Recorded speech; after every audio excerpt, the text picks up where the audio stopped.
And I'm going to say a little bit about EJ uh, before we bring her on. Known and renowned for her iconic movie posters and Rolling Stone covers, which I'm really happy to share with these today. And even though we're not going to be talking about this work, I think it's really important to see some of this amazing editorial work.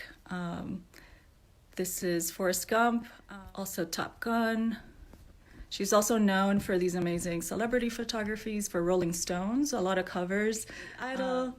If you grew up in the 80s like me, you probably will probably never forget this image. Here we have Deborah Harry. Just really, really excited to be sharing some of this work. So for about 4 decades, EJ worked between LA, New York, huge commercial success career.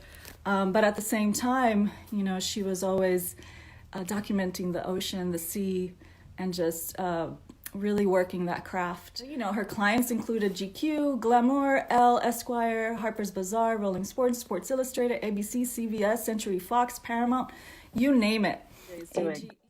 So, shooting the sea is not dissimilar from shooting a portrait. It may take some time in an unforgivable environment, and your subject may be cruel and uncooperative. But with patience and coaxing, its guard will be dropped, and the soul of the subject will be revealed. I love that quote so much. Thank you. This is a huge departure from what you're known for. And I'm just, this community of the North and South Forks of Long Island has really shaped your view around these beautiful geological forms and shores and the ocean. I'm interested in your creative relationship with the sea, with the shore throughout the years. It's almost like they were your baby and, you're showing. So I wanted to, yeah. My baby pictures. Yes. I'm out in Orient right now. It's on the eastern end of the North Fork of Long Island. Right now, because of the pandemic, I'm out here full time. But you're extremely compelled to take pictures here of the water because we are, as you said, surrounded by water. By the north side, we are on the Sound, and on the south, we are on the bay, you see behind me. And you're never really 2 miles away from the water. Also, Eastern Long Island has this distinction of having these incredible glacial erratics all along the shoreline. And these were deposited here at the end of the Ice Age. And as the glaciers were coming across and gouging out the Sound and defrosting and melting, they left these huge rocks that are really indigenous of the far north. And they are compelling in a way that when the water's calm, it's very, they do look prehistoric. I mean, they almost look like a mammoth elephant or something. But then it can be very violent and the waves come crashing across it. And so evokes a whole different other imagery. And because of the tides and the wind, they never look the same.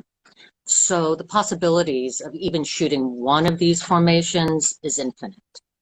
And I was drawn to shoot them quite some time ago while I was still, doing a lot of portraiture.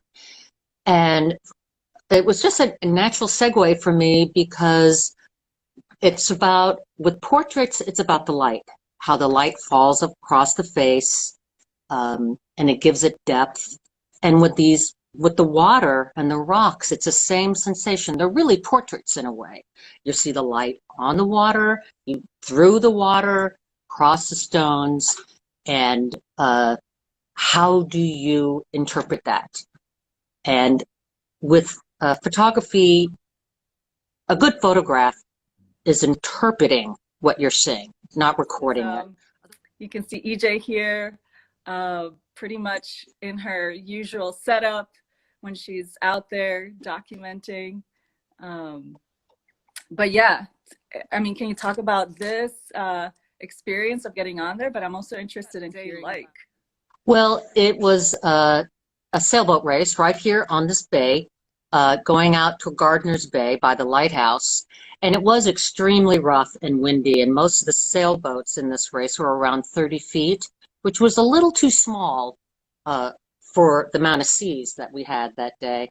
And we went out there on a motorboat, and I had my camera right over the water, like the water's level, just so I was shooting a little bit through the waves. And I was getting knocked around so much, and I was a little nervous about my camera. We turned around and went back, and as soon as we started to leave, one of those boats sank. So that just shows you how, even for a bay, it can be very rough. But I mean, once again, there's something that's so exciting. It's never the same, you know, when you're shooting the water. It's always in flux. Amazing.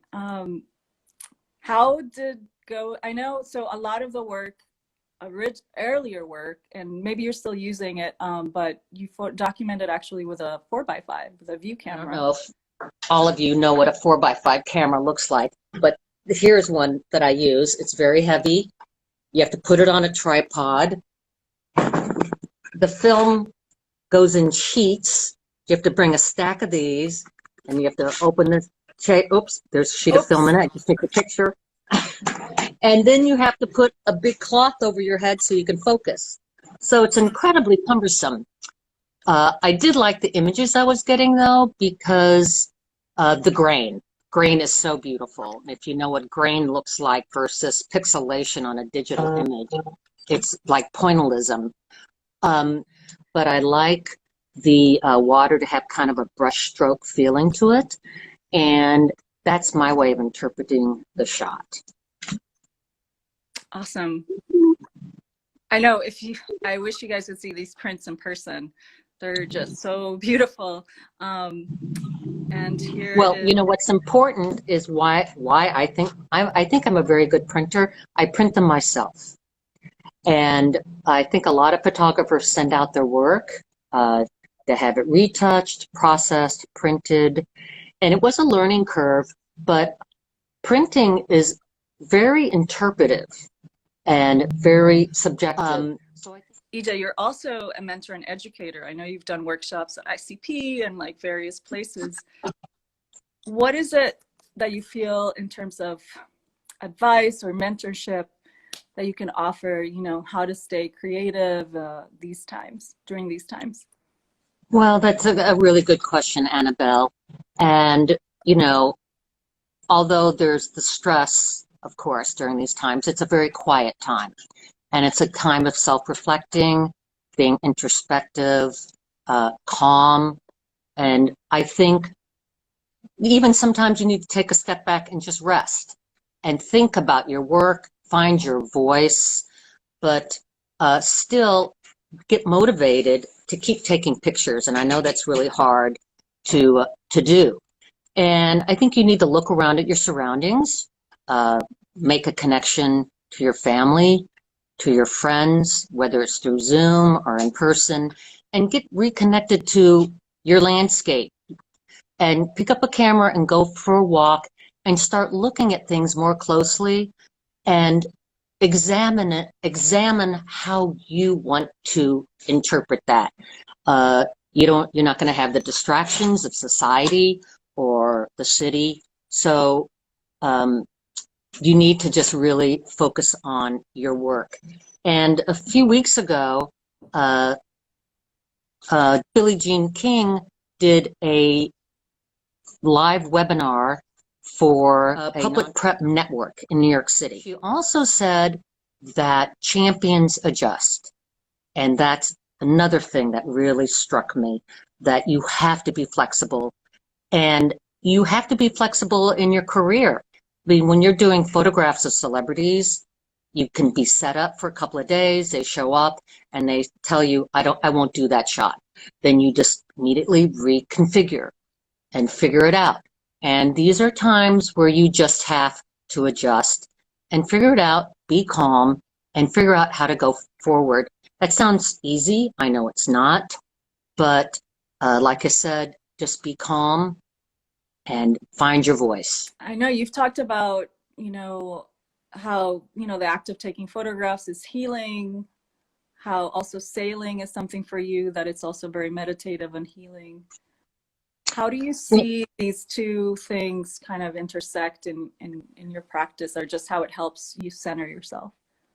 Well, when I took my first movie poster, which was Top Gun, it was just me and an assistant and a hair and makeup person. And I decided what time Kelly and Tom would be there. I had complete control, and there was no one watching me shoot. And of course, this was before Photoshop, so I had to move F-14s around and put the flag up and figure out the lighting. But it was very easy to do your own work and find your own voice and how you wanted to do that photograph. But over the next 30 years, photography went inside, celebrities would show up late, you'd only get like an hour, and there were 30 or 40 people behind you telling you how to shoot. When I started going and shooting on my own at the sea, you're waiting for the photograph to happen. You can take all the time in the world. It's just you and your subject, the sea, and maybe it's just an excuse to be out there. I don't know. But it was so calming, and it is like meditation, like you said.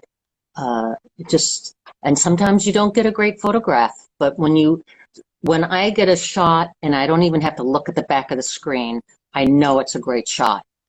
But as all of you know, you may have to go out 50 to 100 times to get a shot that you like. It just doesn't happen. But that's part of the whole process. You know, just being out there and enjoying and looking and observing and waiting, and you get your shot. How do you recommend making the best use of the time when someone tells you, I only have 5 minutes for you to do my portrait? I'm always prepared for only getting 5 minutes. And there's one question here. Are there moments when you lean back, breathe, and start all over again? Every day. Yes. Pandemic has also had me step back a little bit and to think and look at my work. And it's hard to believe it's only been a couple of months. It feels like a lifetime, but I do feel kind of rejuvenated and ready to change it up. Some of these seascapes with the rough seas, I'm in waders, water's up to my chest, like things like that. I go way out into the water. I have the camera up high, and hopefully I'm with somebody. This winter, a wave took me down, and I was able to hold my camera up above the water with like the Excalibur and save the camera. One last thing for everybody out there, because it is a very difficult time right now, and the process of taking a photograph is very healing. It is, like you said, it's like meditation. For me, there's a great correlation between taking photographs and sailing. When I'm on a sailboat and you leave the shore, you leave your worries on the shore. And it's the same thing with taking a photograph. It's all consuming. You're very engrossed, and you're looking around, your eyes moving around, and it's very relaxing. So I recommend it. If you don't feel up to it right now, I say get up off the couch, get out there, go for a walk, and take your camera. And thank you for joining us today. Thank you, Annabelle, for having me.